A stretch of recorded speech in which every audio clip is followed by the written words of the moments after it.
Шавак. Селам алейкум, Юа Қырым телеканалында қаберлер жанлыянда. Студияда Фериде Сейдаметова чалаша. Келіңіз қаберлерімізге кечейік. Русия арби сырасы ишғал етілген Қырымда. Русия қапаты деңіз виава бошлығына ишғал етілген Ярымадада. Луганстаки көчіп келген Қырым үшін яза. Ишғал етілген Қырымда да 80 бұрын янық ковид хастасы бар. 2 инсан иляк олды. Бұ ақта ишғалжик акимиет хаберете. Ишғал етілген ақярда да 20 ковид хастасы бар. Умумен пандемия башындан ишғал алтындаки Ярымадада 4053 инсан ковид-19-ға ұғырады. 56 шақыз иляк олды. Ишғал етілген ақярда 23 яны ковид хастасы бар. 25-ші иляк олды. Қырым татар халқының лидері Мустафа Джемилев муафаза селяны веселя едеклерінің талапыны бозмады. Ишғал етілген Бақчысарада озевінде. Ишғал етілген армянстаки макемеде Невбетеки Джемилев іші бойынша отырышывда сұргун шатлар буақта білдірді. Бұны Джемилевнің адвокаты Николай Полозов хаберете.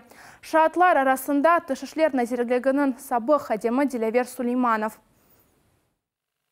Пояснила, что не видела, чтобы Мустафа Джемилев доставал оружие, чтобы где-то в доме находились боеприпасы к оружию. По его словам, в этом помещении находился сейф. Доступ каких-либо лиц к этому сейфу был, естественно, исключен. В сейфе, по его словам, он знал, что хранится оружие, но никогда этим оружием не интересовался. К условиям хранения этого оружия и боеприпасов у сотрудника милиции в тот момент не было, поскольку оружие хранилось частично в разобранном виде, не снаряженное патронами. Хатырлатам, Қырым татар халқының лидері Мустафа Джемилевны Русия жаза кодексінің үч маде бойынша қабатлайлар. Санки дерсінің Русия девлетіне кырышызыны алмадан келгені веселянин патронларының эмаль сақлануы. Русия қанунларына көре оучтен 6 елға қадар апыс мүдетіні ала біле. Джемилев Қырым юрышында иштирак етежегі ақында білдірген сон Русия тақиқат комитеті даваларыны янындан бақып башлады. Қырым юрышы майыста олмақ керекеді, ләкин коронавирус пандемиясы себебінден кечірілмеді. Қырымдаки Армени базар Ахмеджет yolunda ишғалжы Русия арбилерінің ұзын араба колоннасы көрінді. Бұл ақта Қырым реалия нешірі білдірді. БТР или камионлар Красноперекопсктан Ахмеджетке yol ала. Колоннада en az 25 БТР или фархлы или арби камионлар бар. Туман вебір сызықлы yolu себебінден арабаларының кетішітаны зорлата.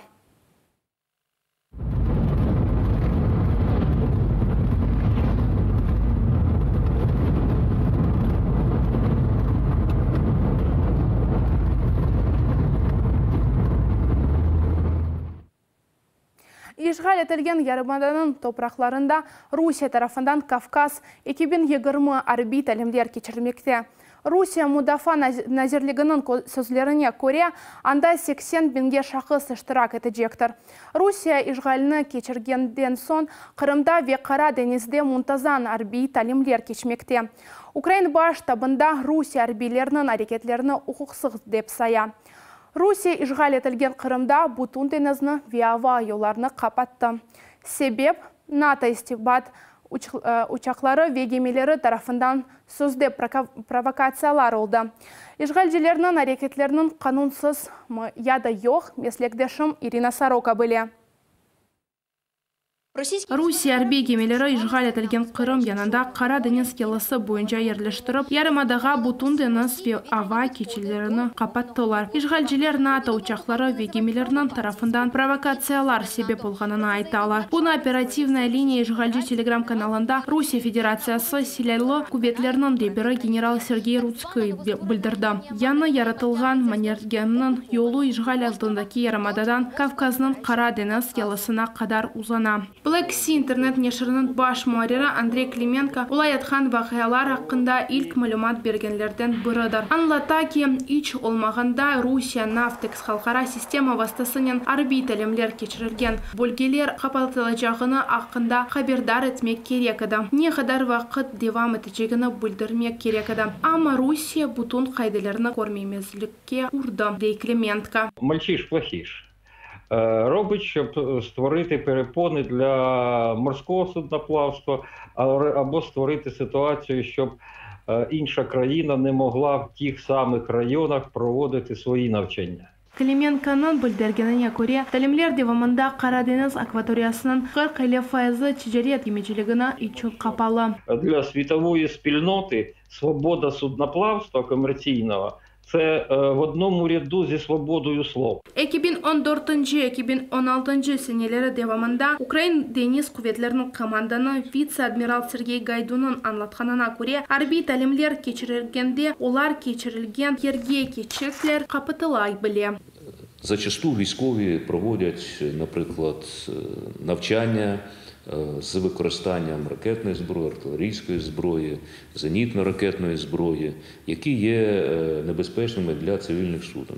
Ama aynı zamanda deyki işgalcinin butun meydanında kapatılığı hareketlerini anlamay.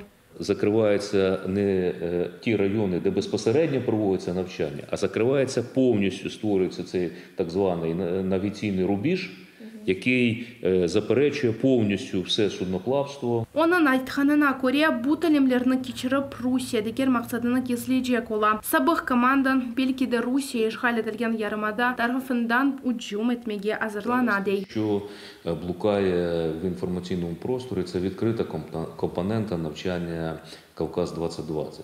А закрита компонента почалася ще в березні цього року. І вона тривала по серпень місяць. Бүгінде işgalcilerinin hareketlerini kanunsuzdur ve hiç bir halkala hukuk оларны ақлап оламай, дей арби експерт Олег Жданов. Це пов'язано з тим, що Росія дуже сильно боїться. Дуже. Особливо зараз, коли проводяться оці безпрецедентні по масштабах навчання за допомогою наших партнерів з НАТО. Я дуже вражений, що це найбільш масштабне з того, що я бачив за усі роки в армії. Ми співпрацювали з багатьма країнами. І саме в Україні ми побачили наймасштабнішу переправу. Ми демонструємо їм наміри і можливість застосування сили проти проти Росії для звільнення наших територій, які вони сьогодні окупують. Украин қадынлары иле шәйірлер ақында Лугансктан көчіп келгені яза. Бұл әсерлерінің бірісі 2018 сене Қырым інжірі ярышында қадын бақышы номинациясында ғалебе қазанды. Шымды қадын Северодонецкте яшағынен берабер ярышларда іштіра етіп, жанлықларда не шыретілі. Війна розпорядилась по-іншому. Поруч з могилою мати загиблого юнака та її слова «Будь проклятий, Донбас». Сльози катилися з очей Тетяни, а дощ плакав разом з нею, хоча на небі світила сонечко.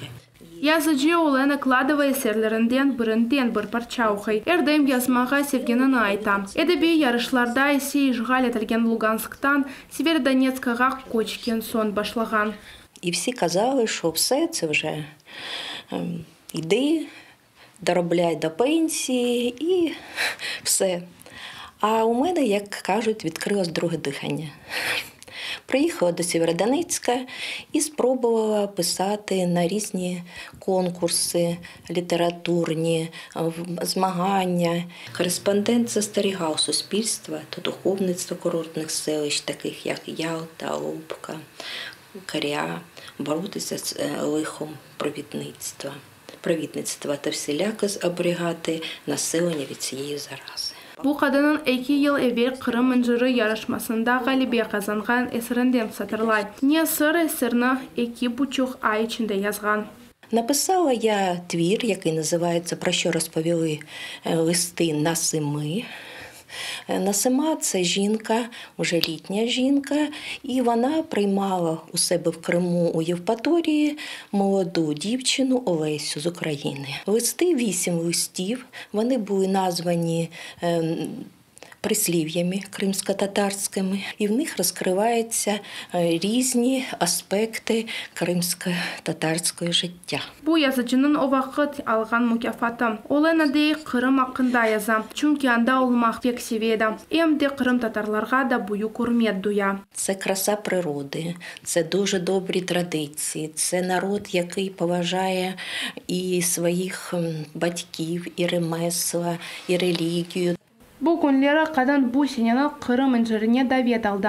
Yarışta iştirak edecek mi yok mu da bilmey. Kırım inciri ilk yazıcılar yarışı 2018 senesi yazda başlandı. Bu sene de 3. kere geçirilecek. İşler oktyabrın 31'de kabul edilecek. Geçken sene Ukrayna'nın çeşit bölgelerinden 300'den ziyade iş geldi. Bu Türkiye, Bulgaristan, Polonya, Yordaniya'da. Ama en çok Rusya işgal edilgen Kırım'dan idi. Bu ve başqa xabarlar Crimea.Suspilne.media saytımızda oqıy bilesiniz. Bizlerden olunuz, sağlıqnen qalınız.